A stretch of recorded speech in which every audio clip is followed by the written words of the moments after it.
तो मैंने क्या डाला, transit time of sun in Capricorn 2026। Transit मतलब होता है एंटर होना, कब एंटर होगा उसका टाइम सन का कैप्रिकॉन में 2026 में। तो देखो क्या आ रहा है,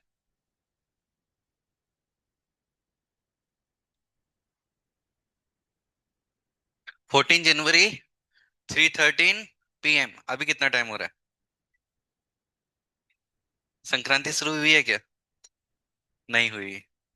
तो एग्जैक्ट संक्रांति कब शुरू होगी? 3:13 PM पर। तो हम 14 को मनाएंगे या 15 को मनाएंगे?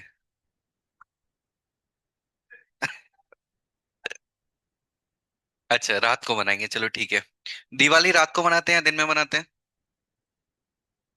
इवनिंग में मनाते हैं, मतलब नाइट में ही मनाते हैं ना। नाइट में क्यों मनाते हैं? क्योंकि वो रोशनी का त्योहार है, फेस्टिवल ऑफ लाइट्स बोला जाता है। लेकिन वो सूरज वाली रोशनी नहीं, जो हम घरों में रोशनी करते हैं। रोशनी दिन में रोशनी करोगे कुछ मजा आएगा क्या? पटाखे दिन में चलाओगे मजा आएगा? नहीं आएगा। तो वो फेस्टिवल ऐसा है जो नाइट का है। लेकिन मकर संक्रांति डे का फेस्टिवल है, रात को बांटोगे क्या सबको तिल गुड़? दिन का शुरुआत क्यों है? क्योंकि हम बोलते हैं एक नई शुरुआत करो, तिल गुड़ बोलते हैं ना, क्या बोलते हैं? हाँ, तिल गुड़ खाओ गौड़ गौड़ बोलो, है ना।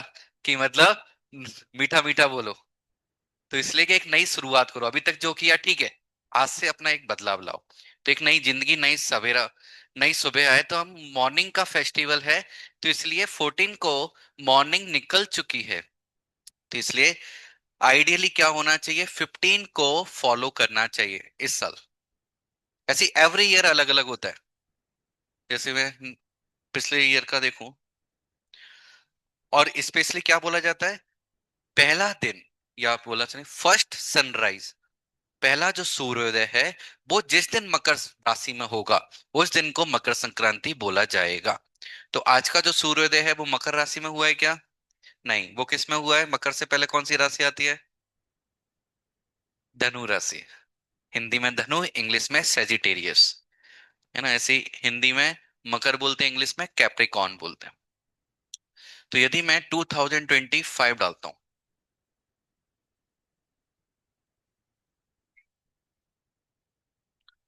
तो अब देखो,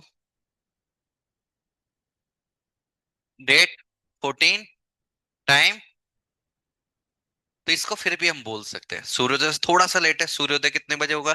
6:30 समथिंग होगा सूर्योदय। थोड़ा सा लेट है पर फिर भी मॉर्निंग का टाइम है ना। तो एवरी ईयर गूगल से हमें टाइमिंग देख के पूछना चाहिए, ये नहीं पूछना चाहिए मकर संक्रांति कब की है। बल्कि हम इंजीनियर बनने वाले हैं, खुद से कैलकुलेशन करना चाहिए।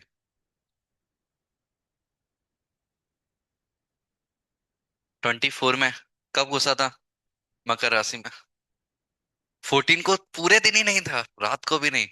15 को अर्ली मॉर्निंग 2:54 AM। तो हमने तो 14 को ही मनाया होगा मकर संक्रांति। लेकिन थोड़ा सा वेरिएशन होता है।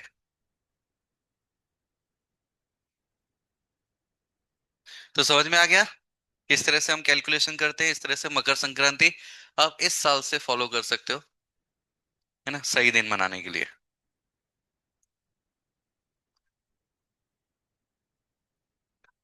हाँ चलो बताओ डाउट्स।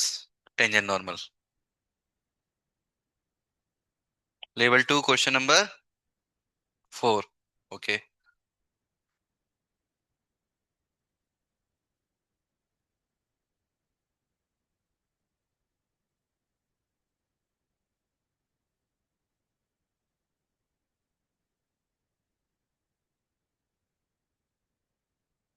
ओके, समझ गया। Level 2 question number 4। The angle of intersection between the curves R is equal to A sin theta minus alpha, and B is equal R, sorry, R is equal to B cos theta minus beta. ये है। वो chapter पढ़ चुके हो SHM? अच्छा okay. उसमें इस तरह के क्वेश्चन आएंगे। फिजिक्स में, मैथ्स में तो इतना नहीं आता। वहां पर वर्ड आता है एक, फेज डिफरेंस, ये वर्ड सुना है? नहीं सुना? ठीक है, एसएचएम में सुनोगे, वहां वर्ड आता है फेज डिफरेंस की टू वेव्स हैं, वेव्स को इसी तरह से रिप्रेजेंट किया जाता है साइन कॉस में। Then find the phase difference between the waves. Audio waves हो सकती हैं, लाइट वेव हो सकती है, इलेक्ट्रोमैग्नेटिक वेव हो सकती है, कोई भी वेव हो सकती है, उसमें फेज डिफरेंस बताना है। तो यहाँ पर लेकिन मैथ्स में हम फेज डिफरेंस और वेव्स वगैरह वर्ड यूज नहीं करते, हम क्या यूज करते हैं? कर्व। हमारे लिए सब क्या है? कर्व है। तो कर्व के बीच में एंगल बताओ। अब इसमें जो एंगल है, सबसे बड़ी प्रॉब्लम हम क्या निकालते हैं, अभी तक जो मेथड हमने सीखा है, D Y by D X slope निकालते हैं, टेन टेन थीटा में स्लोप का फॉर्मूला लगाते हैं। लेकिन वो कब लगाते हैं? कार्टेशियन इक्वेशन दी जाती हैं एक्स और वाई में। ये इक्वेशन कार्टेशियन इक्वेशन हैं क्या? ये कौन सी इक्वेशन हैं? पोलर इक्वेशंस हैं, है ना? तो पोलर इक्वेशंस में चीजें डिफिकल्ट होंगी या आसान हो जाएंगी? क्या लगता है? क्या फील आता है? डिफिकल्ट हो जाएंगी, है ना? लेकिन आसान हो जाता है फेज डिफरेंस यानी कि एंगल निकालना, क्योंकि हमें डिफरेंशिएशन करने की जरूरत ही नहीं पड़ती है। क्योंकि टू वेव्स हैं, हर जगह सेम ही एंगल बनाएंगी कि कितना वो आगे और पीछे हैं। हम क्या करेंगे? हम इसको सिमिलर करने का प्रयास करेंगे, या तो साइन को कॉस में कन्वर्ट करो या कॉस को साइन में कन्वर्ट करो। तो एक एक बार दोनों करके देख लेते हैं, किससे आंसर हमें मिलेगा। कॉस को यदि मैं साइन लिखना चाहता हूं तो मैं क्या लिखूंगा? पाई by to minus theta plus beta. Pi by to minus this, ऐसे ही आएगा ना? ऐसा आ जाएगा। क्या आप दोनों यहां पर सेम दिखाई दे रहे हैं, साइन साइन? इसका मतलब ये और ये,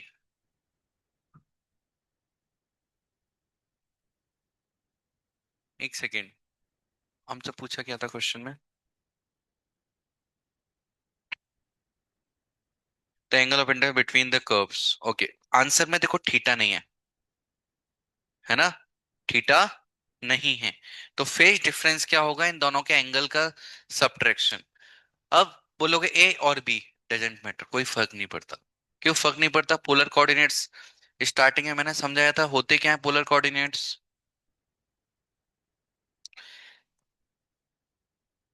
तो आर होता है, मतलब ये मैग्नीट्यूड होता है और ये एंगल। तो दूसरा है, तो दूसरा मैग्नीट्यूड थोड़ा ज्यादा होगा, एंगल अल्फा हो गया। हाँ, मैग्नीट्यूड से मतलब नहीं, हम तो एंगल एंगल में खेल रहे हैं। तो केवल साइन और कॉस के अंदर जो चीजें हैं उसकी हमें बातें करनी है। तो अब यहां पर देखो, यदि मैं इन दोनों को सब्ट्रैक्ट करता हूं, क्या थीटा गायब होगा? दोनों साइन और साइन के अंदर वाली चीज को? नहीं होगा। मतलब कुछ और बदलाव करना पड़ेगा, ये वाला चेंज सही नहीं है ना? ठीक है, कुछ और कर देते हैं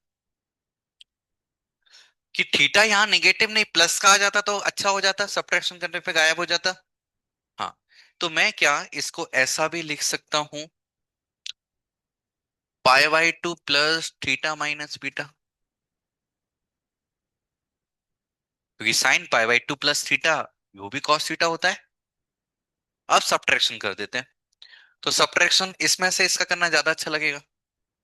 पाई by two plus theta minus beta minus of theta minus alpha.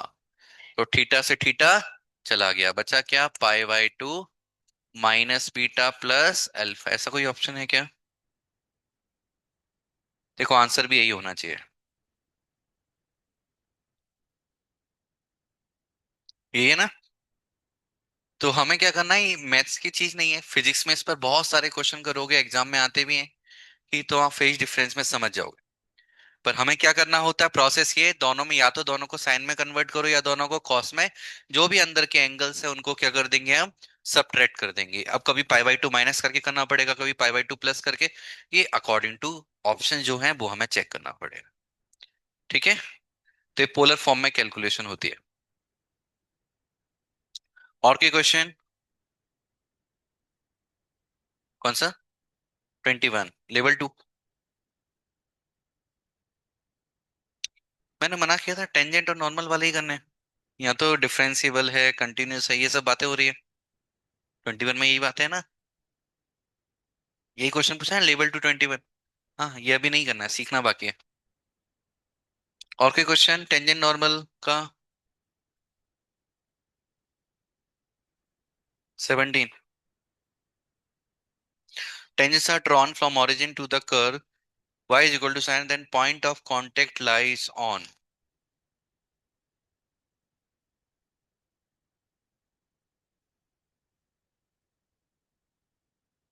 तो ऐसे क्वेश्चन में थोड़ा हमें कर बनाना पड़ेगा।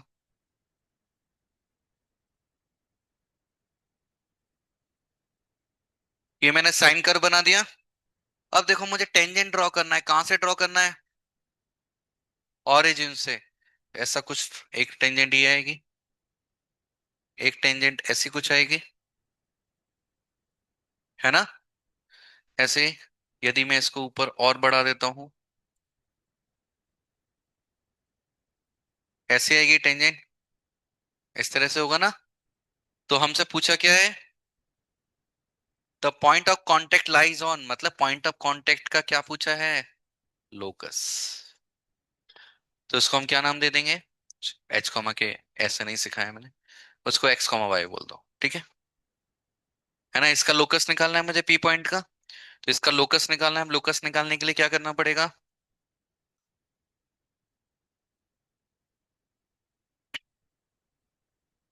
क्या करना पड़ेगा लोकस निकालने के लिए? तो हम बोलेंगे पहले, तो मैं इस पर डीवाई बाई डी एक्स निकालना चाहता हूँ, y is equal to sine X बोला है हमें question. So DY by D X निकालने का प्रयास करते हैं, तो डीवाई बाई डी एक्स कितना आ जाएगा? Cos x. और यदि इस पॉइंट पर मैं स्लोप निकाल दूं इसकी, इस पॉइंट पर ये इसके स्लोप के बराबर होना चाहिए, तो कितना आ जाएगा? y अपॉन एक्स, इसके बराबर आएगा। हाँ।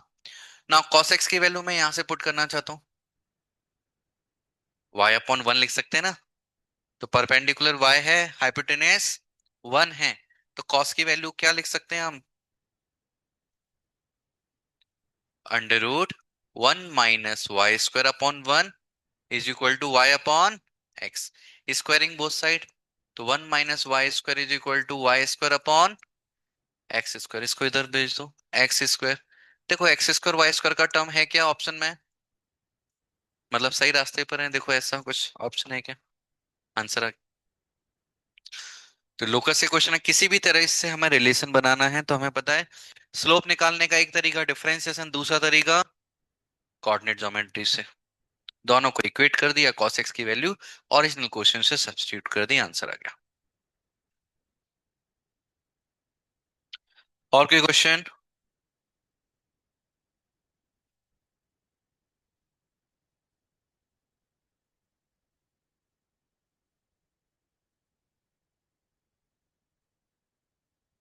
नहीं?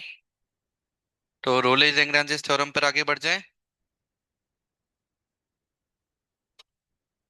क्या हुआ? हाँ, तो हमें इसके मतलब ही नहीं ना, हमें तो इन पॉइंट्स का लोकस निकालना है जहां जहां वो टच करेगी। ये कट कर रही है, तो हमें बोला एक ऐसा कर्व बताओ, या ऐसा बोलो टच करने वाले ऐसे इनफाइनाइट पॉइंट्स होंगे, उनको सबको मैंने ज्वाइन कर दिया, तो उसी कर्व की इक्वेशन क्या होगी? यहाँ कट कर रही है, करने दो, हमें इससे कोई मतलब है ही नहीं, क्योंकि जो कर्व होगा वो यहाँ से पास ही नहीं होगा।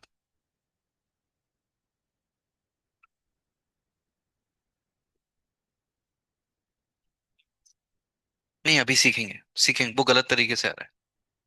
जो भी आ रहा है गलत तरीके से आ रहा है, मैं समझ रहा हूँ, वो L S T R S T वाला ना। हाँ, लेकिन उसमें गलत वैल्यू पुट कर रहे हो। वो भी समझ में आ जाएगा आज की क्लास में। और कोई क्वेश्चन है क्या? नहीं? रोलेज एंगलांजेस थ्योरम की हम बात करते हैं।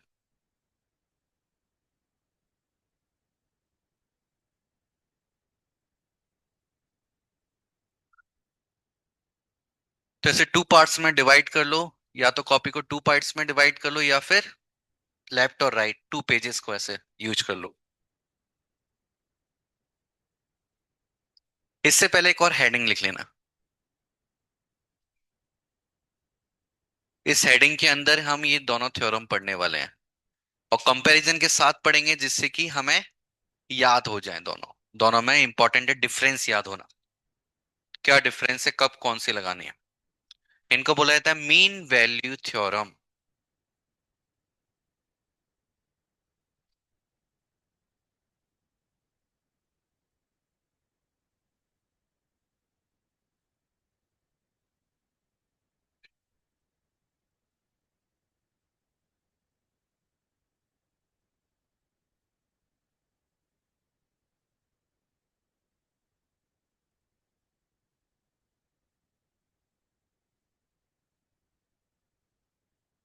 पहली है रोलेस थ्योरम, दूसरी है LMVT। इसका पूरा नाम उसमें मिल जाएगा सीट में, लैग्रांजेस मीन वैल्यू थ्योरम। ना, मीन वैल्यू थ्योरम के आगे एक लैग्रांजेस वर्ड आ गया है, वो एक मैथमेटिशियन का नाम है। रोले भी एक मैथमेटिशियन का नाम है, जिन्होंने हमें बेवकूफ बनाया था। कैसे बनाया था वो अभी हम बात करेंगे।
कंडीशंस होती हैं कुछ, अभी लिखो मत, बस देख लो, लिख लेना बाद में। कंडीशंस होती हैं रोले की। पहली कंडीशन कि कब हम अप्लाई कर सकते हैं, कि एफ एक्स जो है कोई भी फंक्शन एक्स बिलोंग्स टू ए से बी क्लोज इंटरवल में क्या होना चाहिए, कंटिन्यूस होना चाहिए। सेम एफ एक्स, अब ये क्या है, स्मॉल इंटरवल ए से बी, क्योंकि हम कॉर्नर पॉइंट्स पे डिफरेंशियबिलिटी चेक नहीं कर सकते। तो ए से बी ओपन इंटरवल में वो क्या होना चाहिए, डिफरेंशिएबल होना चाहिए। तो पहला क्या बोला, जैसे ए से बी मतलब क्या है, लाइक 1 से 5 हो गया, -2 से 1 हो गया, √2 से √3 हो गया। कोई भी एक इंटरवल दिया जाएगा, वहां पर हम ये थ्योरम अप्लाई करते हैं। पूरे इन्फानेट के लिए अप्लाई नहीं करते। एक इंटरवल के लिए 1 से 3 हो सकता है, -1 से -10, -1 से +10, कुछ भी हो सकता है वो इंटरवल, ठीक है। तो उस इंटरवल में फंक्शन कंटिन्यूस होना चाहिए, डिफरेंशिएबल होना चाहिए, and last important thing, third, कि कॉर्नर पॉइंट्स पे जो फंक्शन की वैल्यू है वो भी सेम होनी ही चाहिए।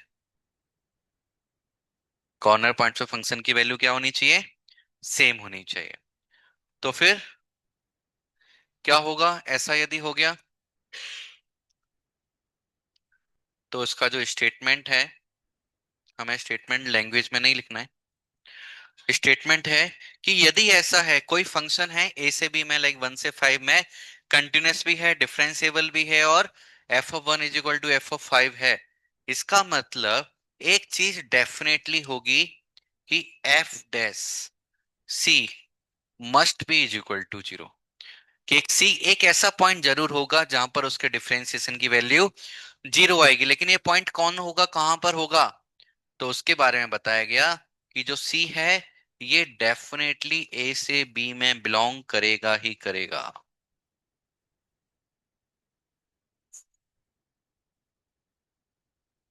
समझ गए, तो अब पूरा हम बोलेंगे, यदि 1 से 5 में कोई फंक्शन कंटिन्यूस है, 1 से 5 में डिफरेंशिएबल है, f(1) = f(2) है, तो 1 से 5 के बीच में एक पॉइंट ऐसा होगा जहां पर उस फंक्शन के डिफरेंशिएशन की वैल्यू 0 जरूर आएगी, चाहे वो 2 हो सकता है, 3 हो सकता है, 1 भी हो सकता है, 1.1, 1.5, 2.5, कुछ भी हो सकता है, पर 1 से 5 के बीच में जरूर होगा। और कितने होंगे, एटलीस्ट वन। ज्यादा नहीं पता कितने होंगे, कितने भी हो सकते हैं, पर एटलीस्ट वन जरूर होंगे। ये क्लिप बोलता है ना। कितने पॉइंट? At least one point. तो ये भी इंपॉर्टेंट है, लिख लेना कहीं।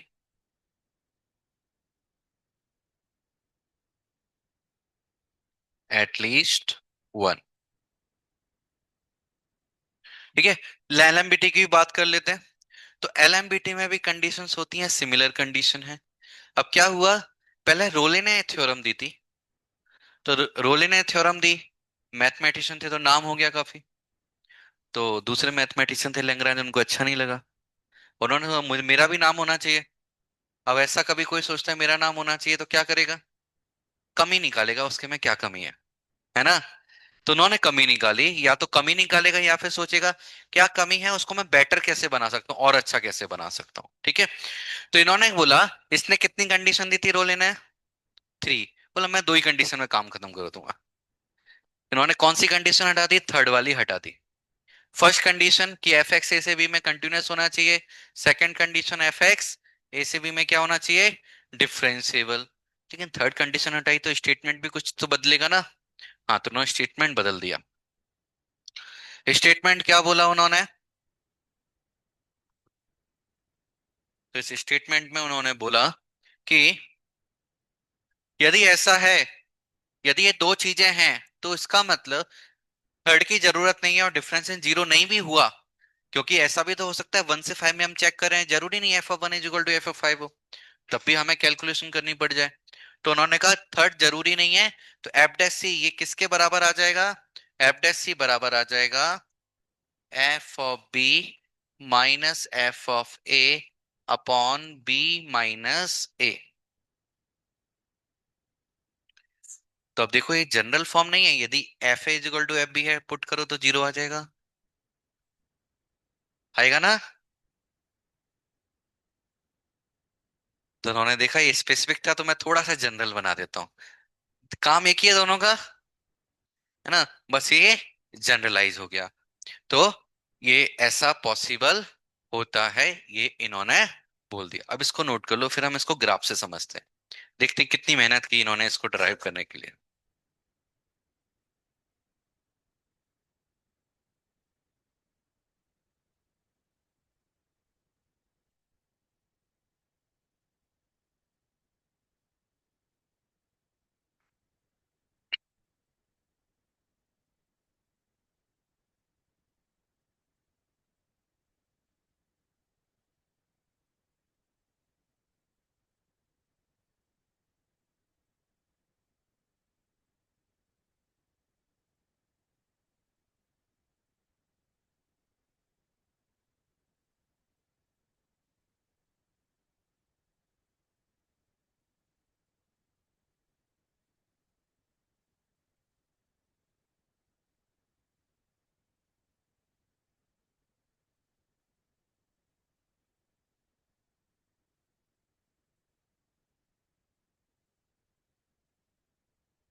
तो इन दोनों थ्योरम पे क्वेश्चन कम पूछे जाते हैं, रेयरली पूछे जाते हैं। कभी लेकिन पूछ लिया तो पता नहीं चलता कि इसी का क्वेश्चन है। क्योंकि कहीं पे भी रोले, मीन वैल्यू थ्योरम, एलएमईटी, लैग्रांज जी कहीं नाम मेंशन नहीं होता है। हमें ही आइडेंटिफाई करना है कि इस तरह का ये अप्लाई हो सकती है। स्पेशली मेंस में तो काफी कम पूछे जाते हैं। एडवांस में भी कम है, पर कभी कभी पूछ लेते हैं बीच में।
लिख लिया।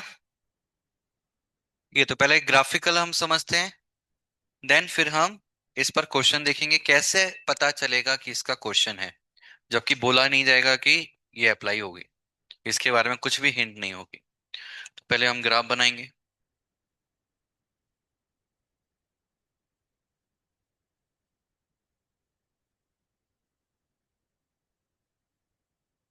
तो यहाँ मैं रोले के लिए बना रहा हूँ।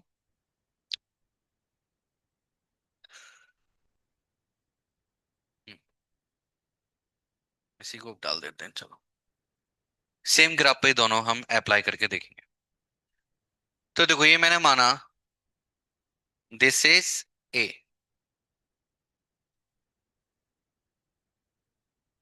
This is B. तो यहां पर क्या होगा, F A is equal to F B है क्या, नहीं है ना। तो हमें बोला गया क्या, फंक्शन, ये हमारा फंक्शन है y is equal to F X. तो हमारा फंक्शन क्या ए से बी में कंटिन्यूस है, टूटा हुआ तो नहीं है, नहीं। क्या डिफरेंशिएबल है, शार्पेस्ट तो नहीं है, हाँ। टूटा हुआ भी नहीं है, तो कंटिन्यूस भी है, डिफरेंशिएबल भी है। क्या F A is equal to F B है, हाँ। तो F A is equal to F B है, तो इसका मतलब क्या बोला था कि डिफरेंशिएशन क्या होगा, एक ऐसा पॉइंट जरूर होगा जहां पर डिफरेंशिएशन जीरो होगा। डिफरेंशिएशन जीरो का मतलब कर्व का स्लोप कितना होगा, जीरो होना चाहिए। देखो आएगा कि नहीं,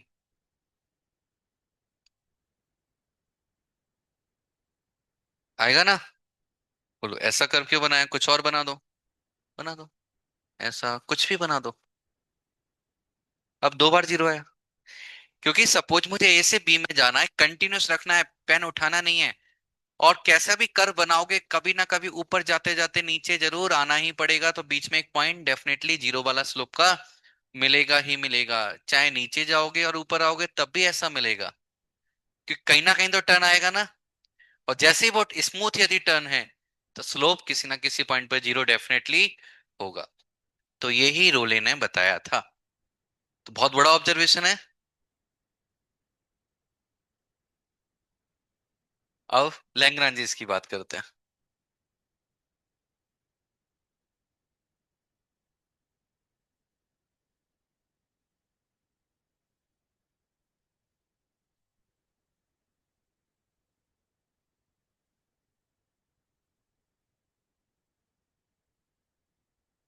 एफ ए और एफ बी क्या दोनों इक्वल हैं, नहीं। अब इन्होंने क्या बोला लैग्रांजेस ने, लैग्रांजेस ने बोला कि ए और बी को इक्वल होना जरूरी नहीं है। मैं एक काम करता हूं, मैं तो अलग अलग लूंगा, अलग अलग लूंगा। तो अच्छा, इस पॉइंट के कोऑर्डिनेट क्या होंगे बताओ, ए कॉमा एफ ए। इस पॉइंट के coordinate B comma F B. तो उन्होंने बोला कि इसके बीच में एक टेंजेंट ऐसी जरूर होगी जो इसके क्या होगी, पैरेलल होगी, कि ऐसे जाएगा फिर से टर्न होगा इसके रेस्पेक्ट में। तो डेफिनेटली एक टेंजेंट आएगी, और वो टेंजेंट जिस पॉइंट पर टच कर रही है वो सी होगा। तो क्या है, F dash C is equal to Y two minus Y one upon X two minus X one. Basic चीज है। तो क्या क्या बेवकूफ बनाए ना हमें, ये तो बेसिक चीज है। पर उन्होंने इसको पहली बार ऑब्जर्व किया एंड देन प्रेजेंट कर दिया, इसी से उनका नाम हो गया। तो दुनिया में देखो कोई भी इन्वेंशन इन्वेंशन ही डिस्कवरी है, डिस्कवरी और इन्वेंशन में अंतर होता है ना। न्यूटन ने क्या किया था, ये थ्री लॉज ऑफ मोशन, या ग्रेविटी, ग्रेविटी का इन्वेंशन किया क्या, इन्वेंशन किया होता मतलब उससे पहले ग्रेविटी थी ही नहीं, एप्पल नीचे नहीं गिरता था। तो उन्होंने क्या किया, डिस्कवरी की। तो ये भी क्या है, डिस्कवरी है, कि ऑब्जर्व करना चीजों को, जो पहली बार बताएगा उसका नाम हो जाएगा। तो आप ही कुछ बता सकते हो, बहुत सारी चीजें हैं अभी जो डिस्कवर करना बाकी है। तो समझ में आ गया ग्राफिकली भी क्या है, कैसे रिप्रेजेंट करना है। ठीक है, अब सीट पर आ जाओ।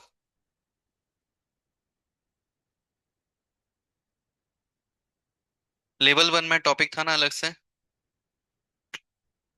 हाँ, क्वेश्चन नंबर 89 पर आ जाओ।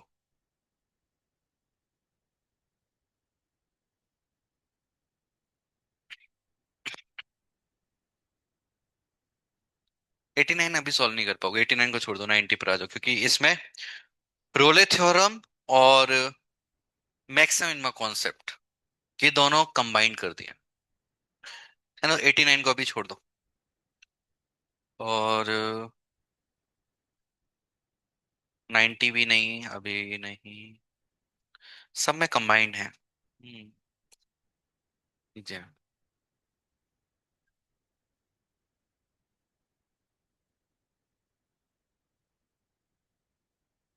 ये एक काम करो, 94। हाँ, 94 कर सकते हो, यस, उससे पहले वाले सब वो उसको कंबाइंड हो रहे हैं, मैक्सिमम मिनिमम को। 94 देखो, the value of C for the function in the interval is, तो पाई बाय सिक्स डाल के देखो, साइन पाई बाय सिक्स कितना होगा, 1/2। तो लॉग 1/2 आ रहा है। और 5 पाई बाय 6 ये भी 1/2 होगा, सेकंड क्वाड्रेंट है ना, तो दोनों में इक्वल आ रहा है। तो हम क्या बोलेंगे, F dash C must be zero. तो एफ डैश सी तो 1/sin x into cos x, cos x upon sine X cot x is equal to zero कहाँ होता है, पाई बाय 2 पर। पाई बाय 2 क्या इसके बीच में आ रहा है, 30, और ये 1 इन 50 लिखा है ना, तो 90 इसके बीच में है, तो बस पाई बाय 2 आंसर हो गया।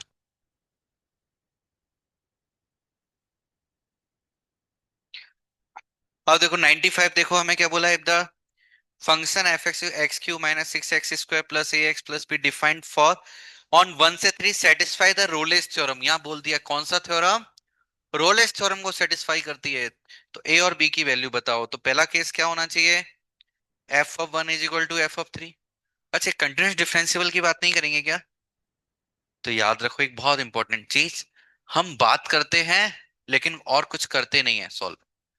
कंटिन्यूस होना चाहिए, डिफरेंशियल होना चाहिए, तो हमें क्वेश्चन में कैसा दिया है, एक पॉलिनोमियल दिया है ना, पॉलिनोमियल। तो याद तो हमें बोर्ड में भी आएगा, 12th का पार्ट है। तो क्या लिखना है, number 1, since the function is polynomial that's why it is always continuous, काम खत्म। Second point, since the function is polynomial that's why it is always differentiable, काम खत्म, है ना। पॉलिनोमियल ही आएगा और ये स्टेटमेंट लिखना है, हम चेक करने नहीं बैठना है, और उसमें पूरे मार्क्स मिलते हैं। थर्ड पॉइंट, वो चेक करके दिखाना पड़ेगा कि एफ वन और एफ कौन सा दिया है, 3 इक्वल है कि नहीं। तो हमें तो यहाँ ए और बी निकालना है, बोला है रोलेस थ्योरम अप्लाई होगी ही होगी, तो डेफिनेटली इक्वल होना चाहिए। तो पहले इक्वेशन कहाँ से मिल जाएगी, F1 is equal to F3, तो ए और बी में एक रिलेशन मिल जाएगा हमें। ठीक है, नेक्स्ट कहाँ से चाहिए, क्योंकि दो अननोन है, दो इक्वेशन चाहिए, तो उसके लिए सी की वैल्यू दी है, तो F dash C is equal to zero करोगे, सी की वैल्यू डाल दोगे, तो ये पूरा जो क्वाड्रेटिक बनेगा डिफरेंशिएशन के बाद वो क्या आना चाहिए, जीरो आना ही चाहिए। तो वहां से एक अनदर इक्वेशन मिल जाएगी ए और बी में, दोनों को सॉल्व करके ए और बी की वैल्यू आ जाएगी।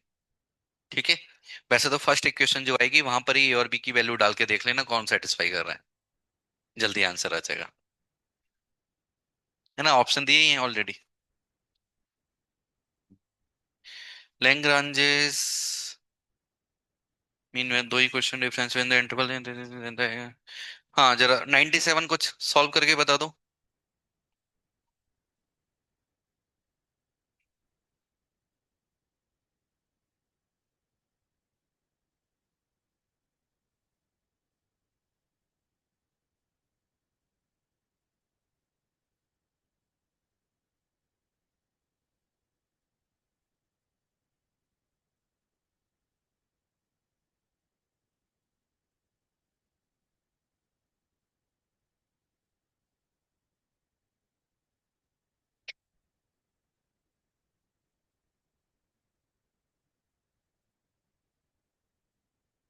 आगे आंसर 98 भी सॉल्व कर दो अभी।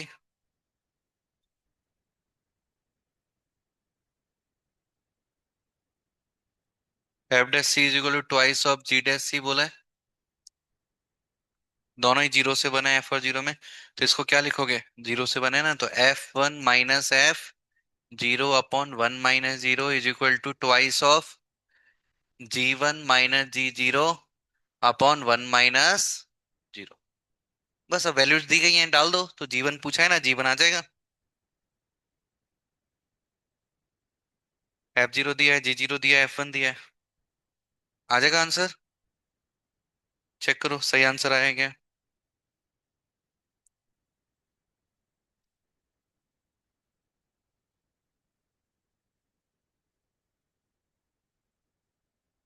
आ गया।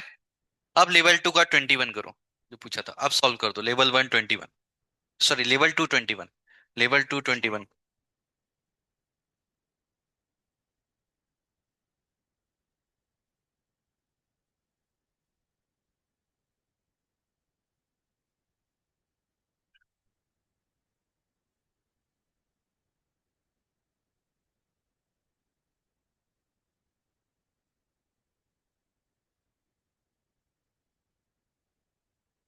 21, 21 हो गया।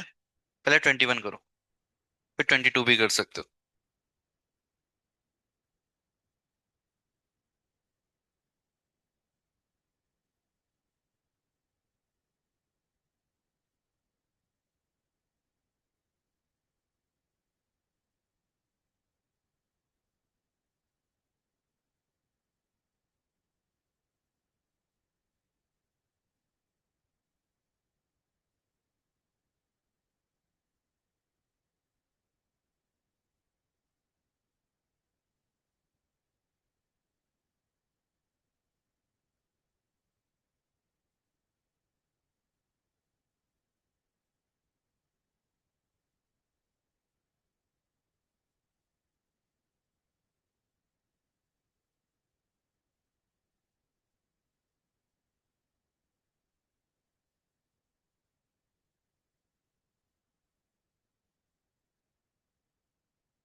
आया आंसर 21 का।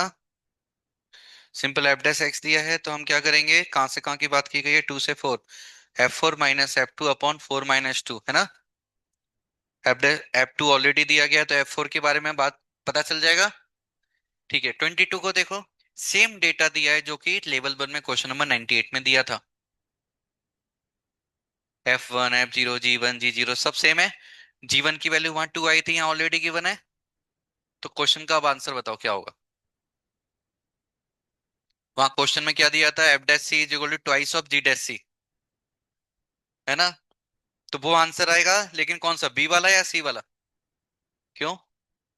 अभी बात किए थे एटलीस्ट वन, कि वन से ज्यादा पॉसिबल है, एटमोस्ट वन हम नहीं बोलेंगे। 23 देखो,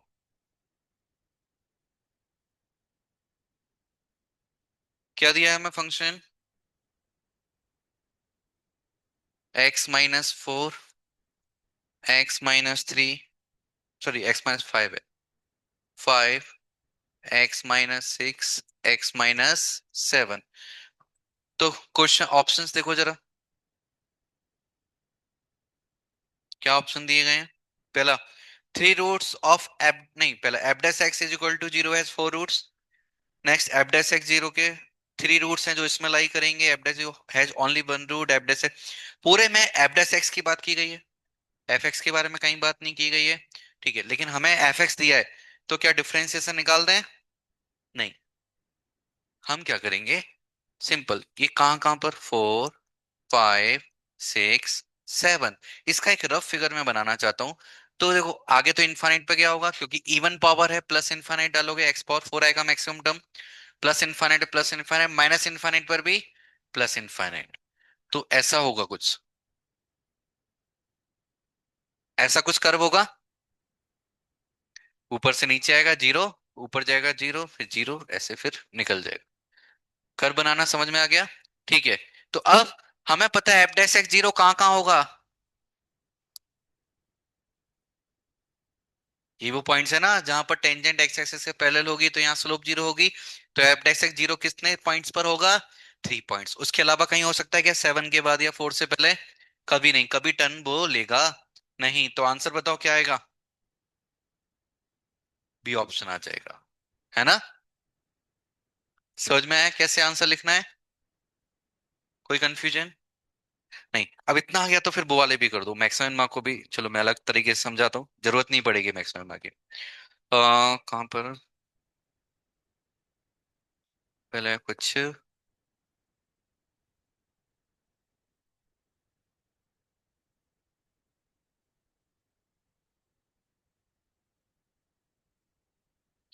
हाँ, जरा 89 को देखो, अब लेवल 1 क्वेश्चन नंबर 89 इसको समझते हैं।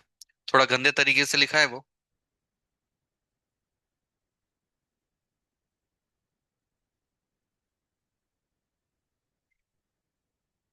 तो क्वेश्चन नंबर 89 को जरा देखो ध्यान से। एक इक्वेशन क्या दिए?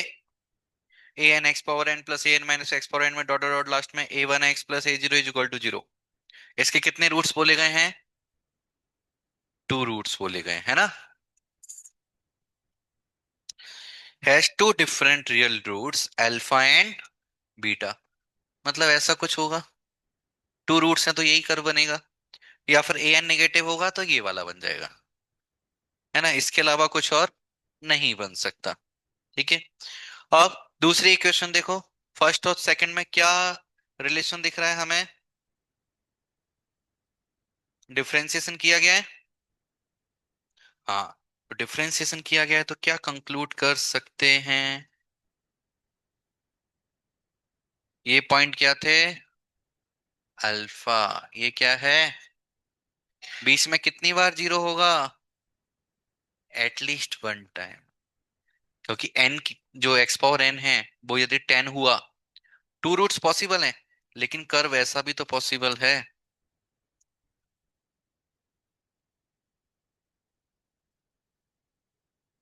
पॉसिबल है ना।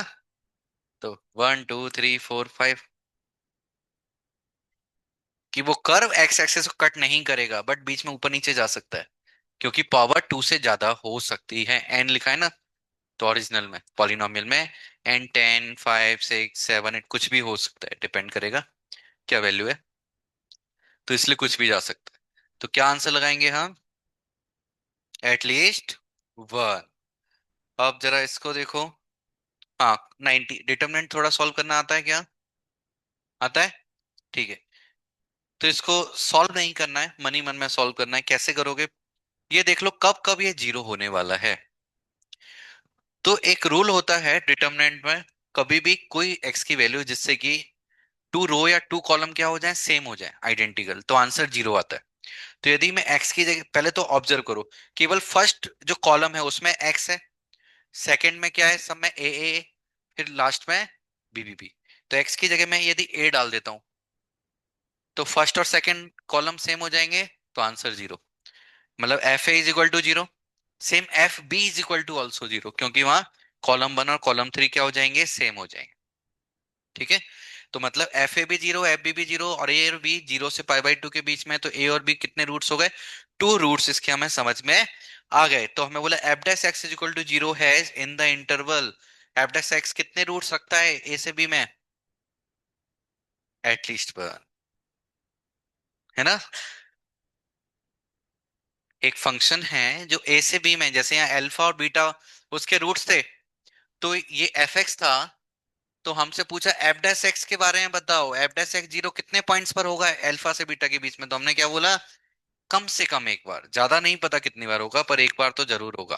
तो सिमिलरली अभी डिटरमिनेंट के फॉर्म में फंक्शन दिया है, वहां पर भी हमें पता है वो फंक्शन दो बार जीरो हो रहा है, ए पर और बी पर। तो ए से बी के बीच में उसका जो डिफरेंशिएशन होगा वो कितनी बार जीरो होगा? कम से कम एक बार, एटलीस्ट वन टाइम होगा। उससे ज्यादा का हम नहीं कमेंट कर सकते कुछ। क्लियर? 91 को देखो।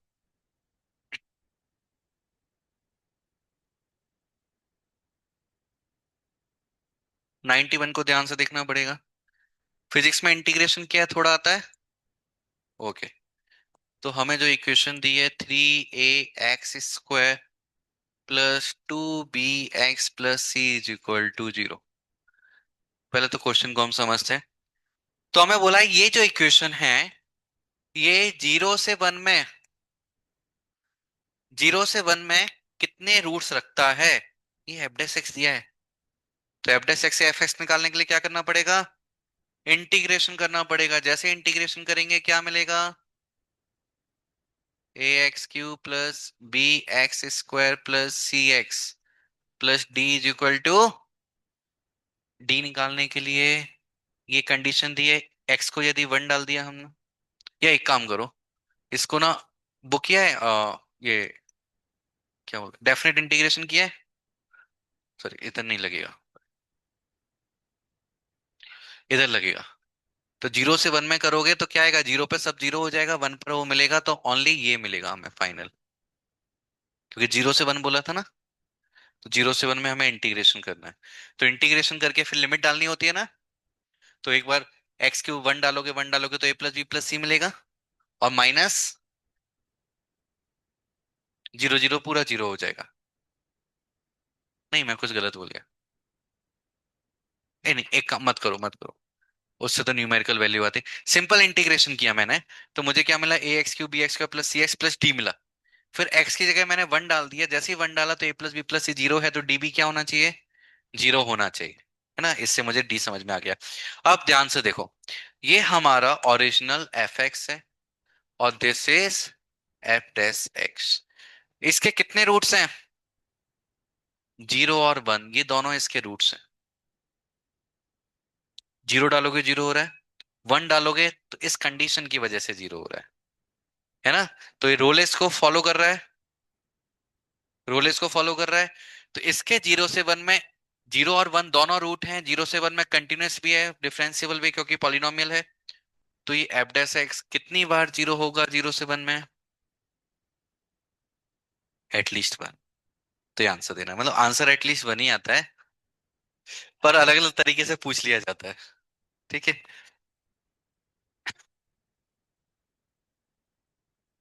तो समझ गए होगे, ये रोले और लैग्रांजेस थ्योरम है। तो मतलब एग्जाम में जनरली नहीं लिखा मिलेगा कि इस पर क्वेश्चन है, एटलीस्ट 1 ऑप्शन में दिख जाए तो समझ जाओ इससे क्या है। ठीक है, तो इसके ज्यादा क्वेश्चन प्रैक्टिस करने के लिए भी नहीं मिलेंगे, पीवाईक्यू में भी उतने नहीं मिलेंगे, कभी कभी आता है। ठीक है, तो एक लास्ट चीज हम कर लेते हैं, रेट मेजर, कल छुट्टी है ना। हम्म, छोटी सी चीज है रेट मेजर, अच्छा लगेगा, आसान चीज है। यहाँ पर क्वेश्चन नंबर 99 लेवल 1, नहीं 99 से पहले इस पे करो, पहले क्वेश्चन नंबर 100 करेंगे हम, न्यूमेरिकल वाले में ज्यादा अच्छे से समझ में आएगा। Question number 100, level 1। कॉपी में भी टॉपिक डाल सकते हो, रेट मेजर।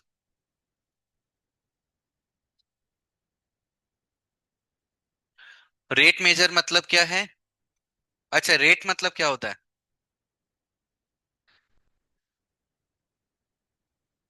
चेंज कैसे हो रहा है, या पैसे कि हम बोलते हैं व्हाट्स, कि सब्जी लेने जाते हैं टमाटर का रेट क्या है ना, तो बोलते हैं, लेकिन यहाँ रेट का मतलब क्या है, चेंज। तो रेट का मतलब चेंज, कौन किस रेट से चेंज हो रहा है, रेट को हिंदी में बोलते हैं दर, किस दर से चेंज हो रहा है। तो रेट मेजर है, अब जैसे कि गांव में कभी वो देखा तालाब होगा या नदी होगी, है ना, काफी उसमें नहाए होगे, कभी मन नहीं लगता, बोर हो गए, नदी के किनारे बैठे होगे, और उसमें पत्थर भी फेंके होंगे, कोशिश की होगी पत्थर थोड़ा बाउंस कर करके जाए, किया है सबने ट्राई।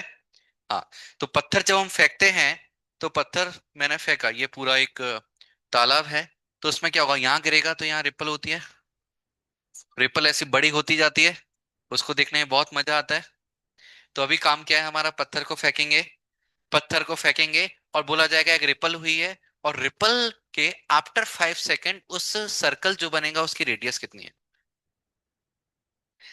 या थोड़ा और आगे की बात करेंगे, आफ्टर 5 सेकेंड, अब धीरे धीरे इंक्रीज हो रहे हैं, तो आफ्टर 5 सेकेंड के बाद उसका एरिया किस रेट से इंक्रीज हो रहा है, ये चीजें हमें कैलकुलेट करनी है, ये रेट मेजर में।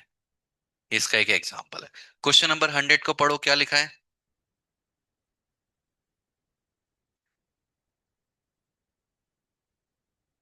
Rate of change of area of a circular with respect to circumference when the radius is इतना।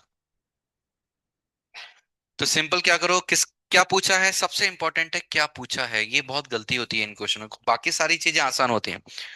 Rate of change of area of circular disc with respect to circumference, तो पहले उसको symbols में लिख दो। किसका change पूछा है रेट का, किसका, एरिया, तो डी ए, किसके रेस्पेक्ट में, सरकमफेरेंस डी सी। ये कैलकुलेट करना है, सबसे पहले क्या लिखोगे, क्या दिया है वो नहीं, क्या कैलकुलेट करना है वो इंपॉर्टेंट है। ठीक है। अब एक चीज बोला है, कहां पर कैलकुलेट करना है, जब रेडियस कितनी है 3 सेंटीमीटर, उस पॉइंट पर कैलकुलेट करना है। ठीक है। ओके। अब इतना मैंने लिख दिया, सर्कुलर डिस्क है, मतलब सर्कल की तरह होगा काम। तो एरिया का फॉर्मूला क्या होगा, पाई आर स्क्वायर। सरकमफेरेंस कितना होगा, 2 पाई आर। मैं इसका d a by d r निकालना चाहता हूं, 2 pi r. D c by d r 2 pi. तो बताओ d a by d c कितना आएगा, कैसे निकालेंगे, दोनों को डिवाइड कर देंगे, तो ये कितना आ जाएगा, 2 pi are upon 2 pi are बचेगा। हाँ, और आर इज इक्वल टू कितना, 3, आंसर। सिंपल क्वेश्चन, नोट मत करो, बाद में सॉल्व कर लेना, आसान चीज है।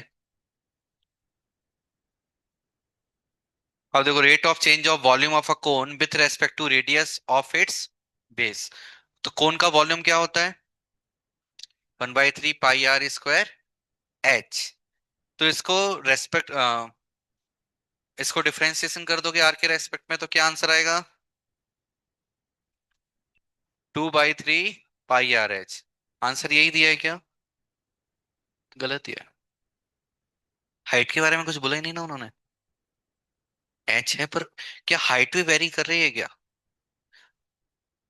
उनको बोलना चाहिए हाइट कांस्टेंट है, केवल रेडियस वेरी कर रही है, तब हम ऐसा कर सकते हैं, है ना। तो वो पूरा क्वेश्चन सही नहीं है, क्योंकि ऐसा प्रॉब्लम आएगा जहाँ हाइट भी वेरी करेगी, वॉल्यूम, जब मैं कोन को इंक्रीज कर रहा हूँ, लाइक प्रैक्टिकल सिचुएशन, गांव में देखा होगा फसल कटती है जैसे चावल की या गेहूं की, तो ऊपर से गिराते हैं, तो एक क्या बनता है, कोन बनता है, और उसका वॉल्यूम किस रेट से इंक्रीज हो रहा है, क्या हाइट और रेडियस में से कोई कांस्टेंट है, दोनों वेरी कर रहे हैं, तो रियलिटी में क्या होता है, दोनों वेरी करते हैं।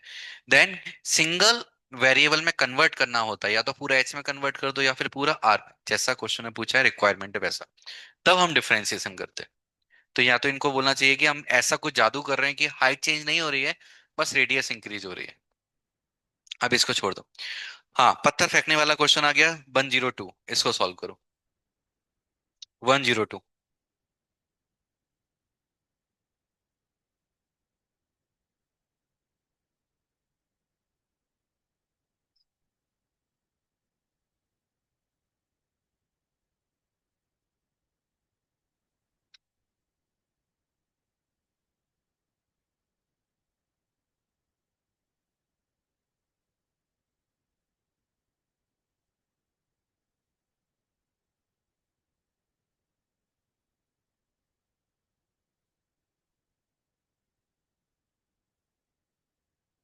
सबसे पहले क्या कैलकुलेट करना है,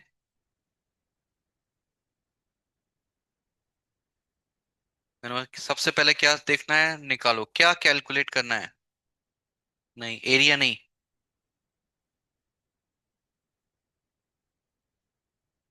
rate of change of area. Area increases word लिखा है ना, किस से तरह से वो इंक्रीज हो रहा है, तो rate of change of area पूछा गया है। एक प्रॉब्लम, ऊपर तो दिया क्या, किसके रेस्पेक्ट में है, दिया क्या क्वेश्चन में कुछ, ऑप्शन चेक करो, जब क्वेश्चन में आंसर नहीं मिले तो ऑप्शन में देखो। अपॉन में कौन है, सेकंड किसकी यूनिट होती है, मतलब D a by D T पूछा गया है ना। तो यहाँ ये छोटी छोटी चीजें जहां पर गलतियां होती हैं, क्योंकि कभी रेडियस के रेस्पेक्ट में डिफरेंशिएशन कराएंगे, कभी टाइम के रेस्पेक्ट में कराएंगे, कभी सरकमफेरेंस, अलग अलग चीजों के रेस्पेक्ट में डिफरेंशिएशन कराते हैं, वहां कंफ्यूजन होता है। तो कंफ्यूजन हो तो क्या देख लेना चाहिए, कि ऑप्शन में कौन सा यूनिट दिया गया है, यूनिट बहुत इंपॉर्टेंट है। क्या गिवन है, स्पीड, व्हाट इज स्पीड, क्या कैसे लिखूं उसको, वेव की स्पीड किस पर डिपेंड करेगी? रेडियस। रेडियस किस तरह से इंक्रीज हो रही है? तो मतलब डी आर नीचे। कैसे पता? उसकी वैल्यू देखो, क्या दिया है वैल्यू? 3.5। उसके आगे यूनिट क्या दी है? सेंटीमीटर पर सेकेंड। अगेन टाइम के बारे में बोला गया है। कई बार यहाँ रेडियस दे देते हैं, यहाँ पर अलग चीज दे देते हैं, है ना? तो ये छोटी छोटी चीजों का ध्यान रखना है। तो D R by D T दिया है, D a by D T पूछा है। At the instant when radius of the circular wave is, कब कैलकुलेशन करना है? रेडियस कितनी है? 5 सेंटीमीटर। अब ये भी याद रखना, सॉरी ये तो दिया है ना, कितना दिया था? 3.5। तो जब भी एग्जाम में क्वेश्चन करोगे, यूनिट्स जरूर लिखना है।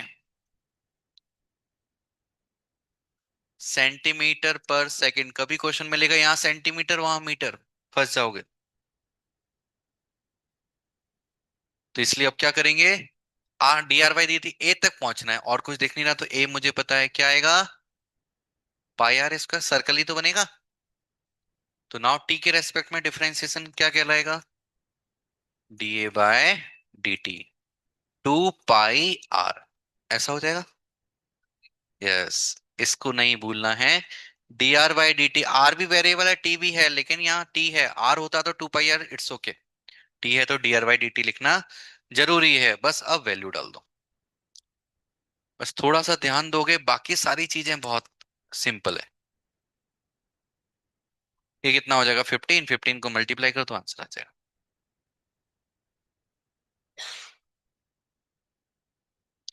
तो समझ में आ गया रेट मेजर? यही क्वेश्चन इसी तरह से करने हैं सब। तो रेट मेजर वाले अभी सॉल्व कर दो, लेवल 1 वाले जितने हो जाए अभी ट्राई करो ना। ये वाला जरूर नोट कर लेना, 102, यहाँ से आगे से सॉल्व करना शुरू कर दो।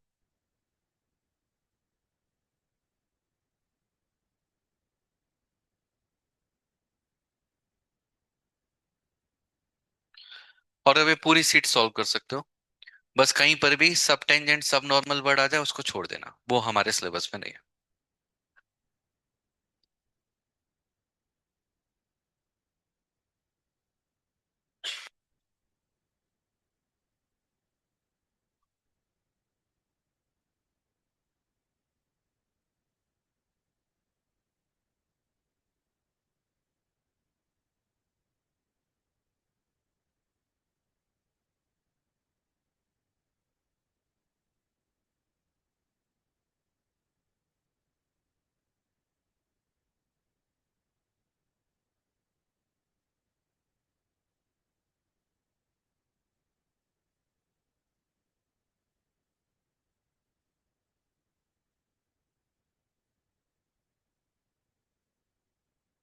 तो एग्जाम का कुछ मैसेज है सैटरडे को होगा या संडे को होगा? नहीं।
हाँ, we have polynomial of degree 3, तो let fx is equal to ax cube plus bx square plus cx plus d।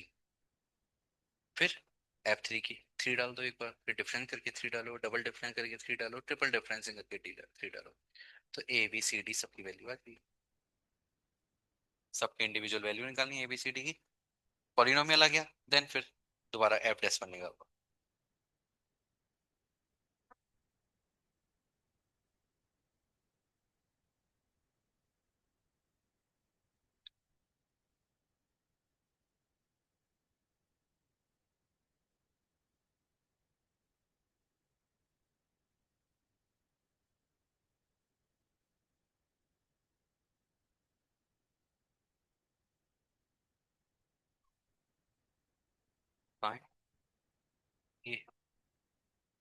कहाँ से शुरू हुआ है, स्टार्ट कहाँ से किया है? अच्छा यहीं से स्टार्ट, ओके तो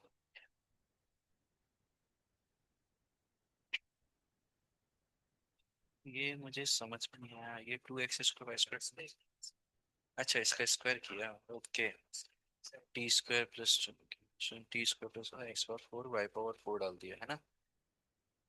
अच्छा उसको ठीक ठीक है, वो दोनों कट हो गए। तो x² y² = -1 आ गया। अच्छा तो ये बोले ऐसा पॉसिबल कैसे है। ओके।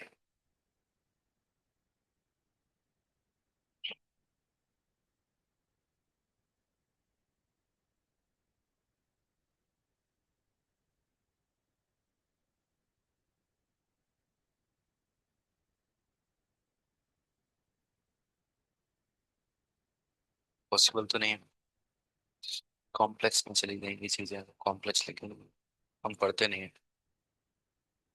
वो तो इम्पॉसिबल है।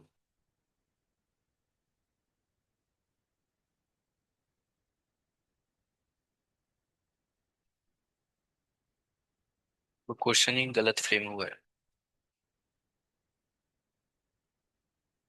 क्वेश्चन गलत फ्रेम हुआ है बनाते समय, वो गलती है ये। ऐसा नहीं हो सकता है, इम्पॉसिबल। देखिए आंसर हो सकता है आ रहा हो डिफरेंशिएशन करके, हाँ लेकिन ऐसा यदि है बन रहा है इसका मतलब गलती है, तो क्वेश्चन ही गलत है।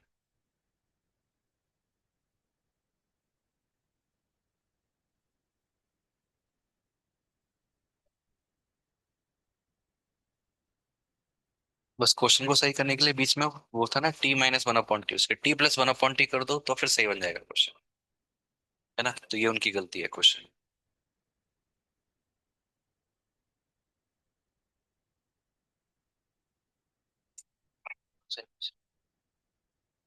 इसमें स्फेरिकल में ना, स्फीयर में टोटल सरफेस एरिया का फॉर्मूला क्या होता है, कोलेट्रल का।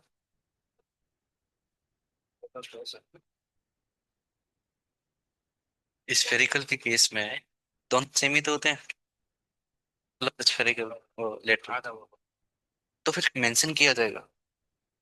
अब इसलिए मेंशन नहीं किया क्योंकि दोनों सेम है। ऐसा कहीं और मिलता है क्वेश्चन जहां पर मेंशन नहीं किया और हाफ बबल है, हाफ बबल तो पॉसिबल नहीं, मतलब hemi circle, sorry hemisphere है ना, तब मुझे बताना मेंशन होगा वहां स्पेसिफिक।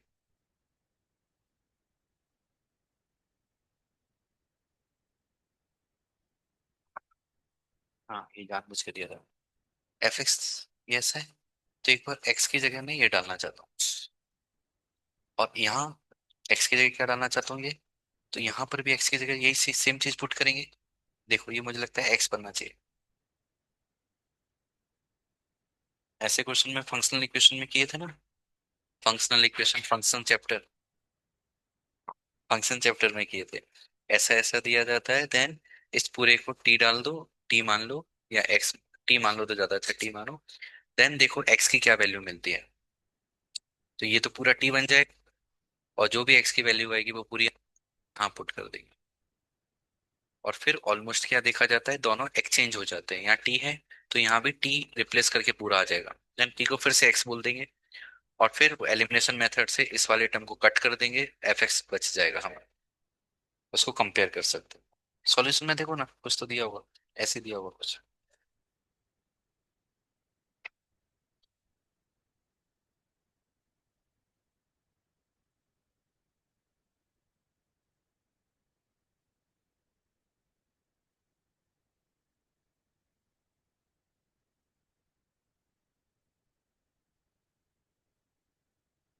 ये ना, तो क्या किया है, ये वाली चीज रिप्लेसिंग एक्स बाय दिस, तो एक्स की जगह ये डाल दिया पूरा, और एक्स की जगह ये पूरा डाल दिया, जब इसको सॉल्व किया। अच्छा आगे दिया ही नहीं क्या, कट गया होगा। इसको सॉल्व करोगे तो देखो एक्स बनना चाहिए, देन फिर ये इक्वेशन 1 इक्वेशन 2 दोनों को क्या करेंगे, कॉफिशिएंट इसके इस वाले के कॉफिशिएंट सेम बनाएंगे और सबट्रैक्ट कर देंगे, इससे ओनली एफ एक्स बचेगा, वही तो हमें चाहिए था।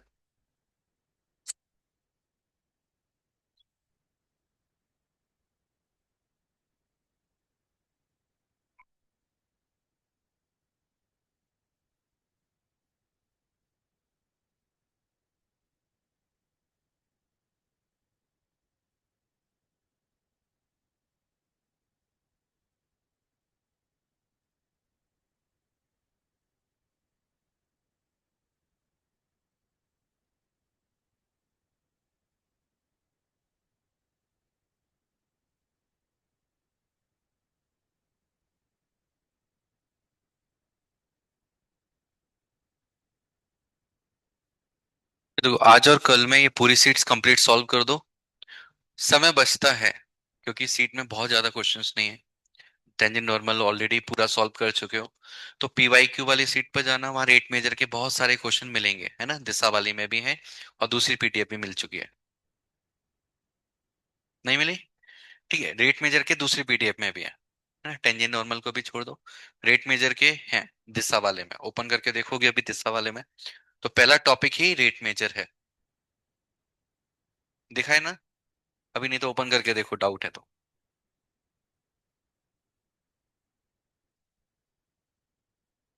है ना रेट मेजर? तो रेट मेजर वाले पीवाई क्यू सॉल्व कर सकते हो। इतना सॉल्व करके आ जाओ। फ्राइडे को हम मिलेंगे, डाउट डिस्कस करेंगे। और फ्राइडे को मैं फिर एडवांस लेवल की सीट देता हूँ।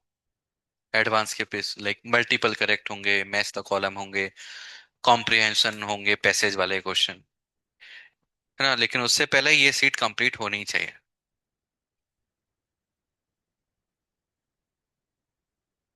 25 में डाउट? कौन सा 25? लेवल 2? 1? किसको डाउट है? अच्छा, ऑनलाइन डाउट है क्या?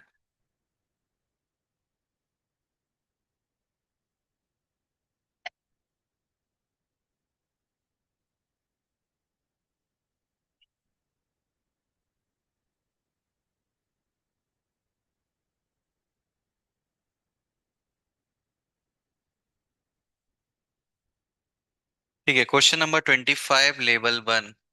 हमें सिंपल क्या बोला है, y is equal to X square plus 3x passes through a point 0 comma -9 if it is drawn at the point।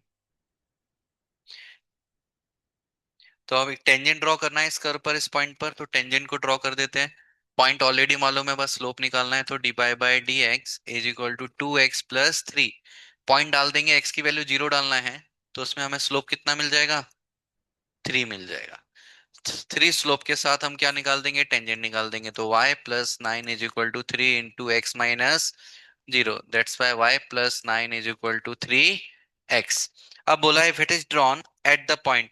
तो कौन सा पॉइंट है जो उसको सेटिस्फाई करेगा, डाल के देख लो। पहला पॉइंट है -3, 0, तो -3 और 0 डाला तो नहीं नहीं करेगा सेटिस्फाई। दूसरा है 1, 4, 1 डाला, 4 डाला, ये भी सेटिस्फाई नहीं कर रहा है। 0, 0 ये भी नहीं करेगा। -4 + 4, -4 किया, +4 किया, ये भी नहीं करेगा, कुछ भी नहीं कर रहे हैं यहाँ तो सेटिस्फाई। तो tangent to the curve pass. Oh sorry sorry, एक मिस्टेक हो गई। हमें बोला है कि टेंजेंट इस पॉइंट से पास होती है, लेकिन क्या ये पॉइंट इस कर्व पे लाई करता है? वो चेक करना पड़ेगा। तो x को 0 डालो तो y -9 आएगा क्या? नहीं आएगा, मतलब ये पॉइंट कर्व पे लाई करता ही नहीं है। तो सिचुएशन के लिए थोड़ा सा हम एक कर्व बनाते हैं तो ज्यादा बेटर हमें समझ में आएगा। तो कर्व होगा ऐसा कुछ। तो हमने क्या बोला, ये जो पॉइंट है इस पर मैंने टेंजेंट ड्रॉ किया। ये पॉइंट मुझे नहीं पता, इसको एक्स कॉमा या ए कॉमा बी ले लो। इसको मैंने ए कॉमा बी ले लिया। और लेकिन एक दूसरा पॉइंट पता है। क्या पॉइंट दिया था? 0, -9, मतलब वाई एक्सिस मान लो। ये पॉइंट पता है, ये टेंजेंट कहां से पास हो रही है? 0, -9 से हमारी टेंजेंट पास हो रही है। तो और कर्व की इक्वेशन भी मैं यहाँ पर ही लिख लेता हूँ, क्या है, y = x² + 3x। तो कर्व की इक्वेशन ये है। तो हमें क्या करना है, a बी पर पहले मैं स्लोप निकालना चाहता हूँ। तो जैसे ही मैं इसकी स्लोप निकालूंगा, so d by by D x is equal to 2x+3। किस पॉइंट पर निकालना है? a बी पर। तो मुझे क्या मिलेगी स्लोप? 2a+3। इस तरह से मुझे स्लोप मिल गई, है ना। ओके। अब एक और चीज पता है, ये पॉइंट इस पर लाई करता होगा। तो इसको हम सेटिस्फाई भी करा देंगे। b = a² + 3a। एक इक्वेशन ये मिल चुकी है। और इस पॉइंट, ये पॉइंट पता है, ये पॉइंट पता है, तो ये वाली स्लोप और हमारे टेंजेंट की स्लोप, ये टेंजेंट की स्लोप है और ये वाली स्लोप, ये दोनों स्लोप कैसी होंगी? इक्वल होंगी। सॉरी, यहां से यहां तक की जो स्लोप निकलेगी टेंजेंट की जो स्लोप। तो हम क्या करेंगे, b+9/a - 0 is equal to 2a+3। Cross multiply. तो b+9 is equal to 2 into A cube, नहीं सॉरी ए क्यूब क्यों आएगा, स्क्वायर आएगा। 2 into A square plus 3 A, ऐसा आ जाएगा। अब a² + 3a is equal to कितना है, b। तो मैं एक काम करता हूं, इसको a² + a² लिख देता हूं, जिससे ये दोनों मिलके क्या बन जाएंगे, b। तो इसका मतलब b + 9 is equal to a² + b। तो मजा आ गया, b से b कट हो गया, तो a² इज इक्वल टू कितना मिल गया, 9। तो a की दो वैल्यू आ गई हमारे पास, क्या क्या, +-3। a +-3 आ गया, तो मैं यहाँ b से b की वैल्यू निकालना चाहूंगा, तो यहाँ पर डाल देते हैं। यहाँ जैसे ही मैं ये वैल्यू डालूंगा तो मुझे b की दो वैल्यू मिलेंगी, एक बार +3 डाल दो तो 9, 9 + 9 18। दूसरी बार -3 डाला तो कितना मिलेगा, 0। मतलब मेरे पास 2 पॉइंट्स मिलेंगे, a, b। एक बार +3 पर 18, या फिर -3, इन दोनों में से एक ऑप्शन हमारे इसमें होना चाहिए। तो -3, 0 दिया गया है ना। तो उल्टा क्वेश्चन पूछ लिया था कि वो पॉइंट कर्व पे ना देके बाहर टेंजेंट पे दे दिया था।